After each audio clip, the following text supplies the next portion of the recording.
just eat it.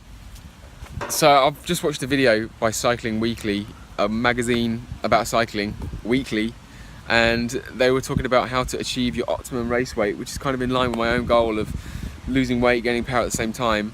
And I wanted to see what they were saying about it, see if I could learn something. And yeah, so normally when I'm doing low carb or fasted, I'll get up, have a cup of coffee, maybe 500 ml or so with an electrolyte tab in it, and then on the bike with me I'll take maybe 2 bottles, one with an electrolyte tab in it and the other with some whey powder. And I wanted to talk about why I don't ride fasted. Like why, so I was 85 kilograms at the beginning of last year, 5'10", I'm still 5'10", and I weigh 72 kilograms. And this time next year I want to be something like 68, 65 kilograms. And I can promise you, not a single watt will have been lost in the process of that weight loss.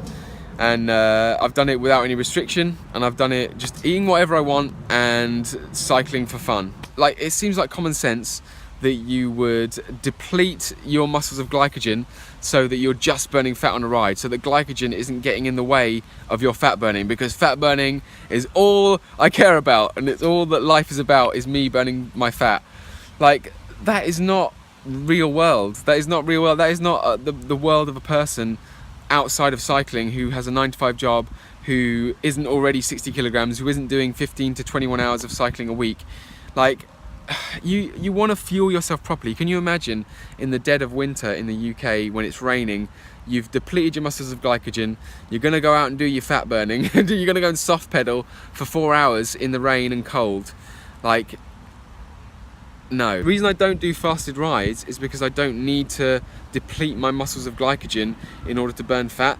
The body is a pretty well-tuned piece of kit. Follow your body. It's a pretty well-adapted piece of kit that is already efficient at burning fat. You don't have to run on your starvation mechanism in order to try and burn fat. I mean, the other thing that I don't understand about when these nutritionists say... Quite often what we do is advocate that, you know, you do a mixture of fasted and fueled rides, training the body to be able to burn fat as a fuel source. In a race situation, at no point are you going to be doing like under 200 watts, which is the kind of wattage you need to be doing in order to be running on ketones, because your body can't turn fat into usable glycogen into your muscles in a fast enough time for you to be able to push more than like 200 watts, that is to push any kind of wattage that's going to be useful in a race situation. So I don't understand why you would train that way in the first place. Because of course when you're racing, you know, you're going to be well fueled. My advice would be to jump on your bike, fuel properly, jump on your bike, go and have fun on your bike,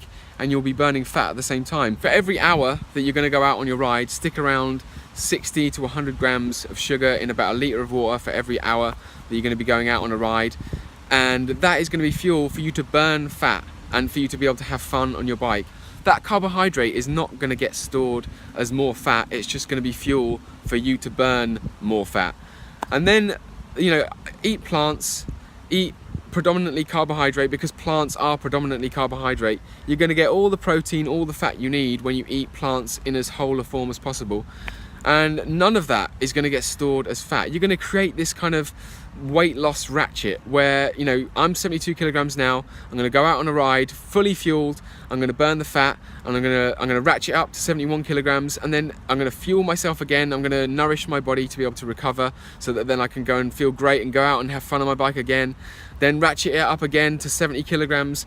And none of what I eat, even when I eat in excess, none of that excess is going to get stored as fat, because it's going to get burnt through thermogenesis. None of that carbohydrate, that predominantly carbohydrate, is going to get stored, because it's easier for my body to use that fuel as energy, to burn it through thermogenesis, through whatever, you know, I'm going to get hot, my body is going to get hotter, so it's going to be, when it's burning this energy, none of it is going to get stored as fat, basically. And I'm just having fun, eating what I want, and that is as complicated as the nutrition advice would get. Eat plants, go have fun on your bike, and I will see you in the next one.